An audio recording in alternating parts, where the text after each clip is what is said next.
आणि या औरंग्याचा हा अशा प्रकारचं उदात्तीकरण करणं म्हणजे खऱ्या अर्थाने आपल्या शंभूराजांचा, छत्रपती शिवाजी महाराजांचा अपमान करणं, खऱ्या अर्थाने हा देशद्रोह आहे. हा औरंग्या आला कशाला आपल्याकडे?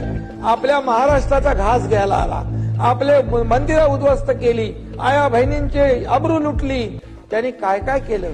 शंभूराजे भेट सापडत नव्हते तेव्हा निष्पाप लोकांचे बळी घेतले, रक्ताचे पाट वाहिले. हा सगळा इतिहास आहे.